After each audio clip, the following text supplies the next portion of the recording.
water reservoir. You need to put water into it. It goes in the back of the machine, and the siphon tube goes inside the reservoir. There's an on-off switch on the back, which you turn on.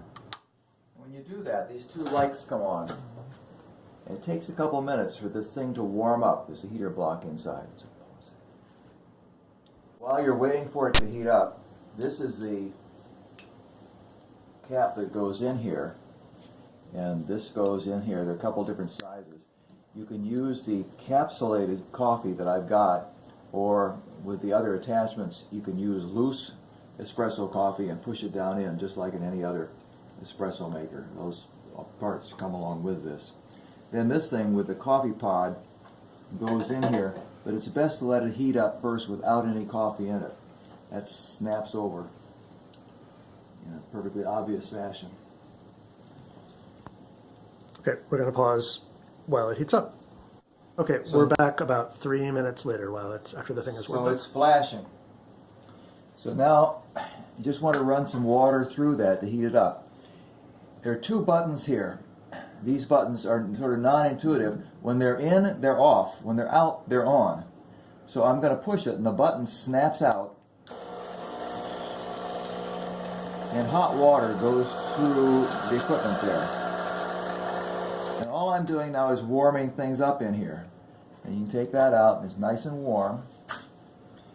And then, if you're using the pods, this is a pod. It's an ESE pod. There are different kinds. This is not the Keurig pods that you buy in the grocery store. It goes in here, right in the middle like this. And then this you put up inside. Make it nice and tight. Put your coffee cup underneath it. And again, you push the top button.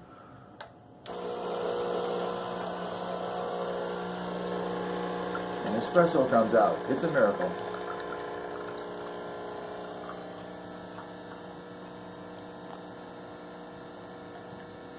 Now here's where you say, I don't know what the bottom button does and I never use it. Oh, I'll come back to that. Okay.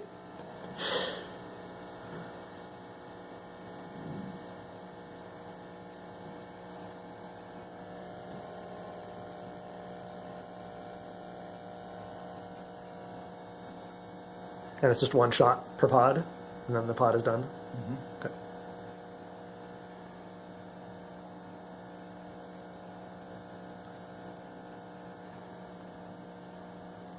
So when you got your coffee, you push the button again, and it turns off. Let it drip a little bit.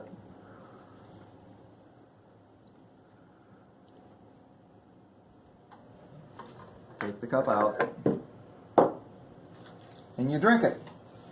I choose to add a little sugar because I'm going to drink it.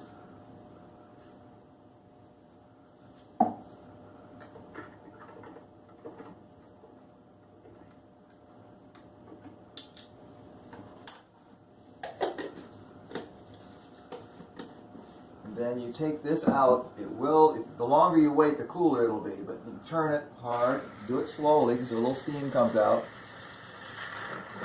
And so water is dripping down into here. You'll need to clean that eventually. And the pod then comes out. And put that back in there if you want to. And you throw that away. Now, then you drink your coffee. Now, if you want to make steamed milk, which people do for various espresso drinks, that's what the other button is for. You put a little bit of milk into here, not a whole lot. And then here on the other side is a little wand that comes out. And you push the lower button now. And then there's a thing to turn over here on this side. And hot steam and hot water come out of there. I suppose you could also use that to make tea. It's really hot. And so you're steaming your milk while you're doing this. Potentially a little bit messy, but that's the way it goes. When you get it all hot and foamy like you want, you turn that off. And do remember to push that button back in, or the next time you turn the machine on, you'll get steam coming out of that. And there's your hot steaming milk for your cappuccino or your latte or whatever. So it does that. It makes coffee and the hot steam.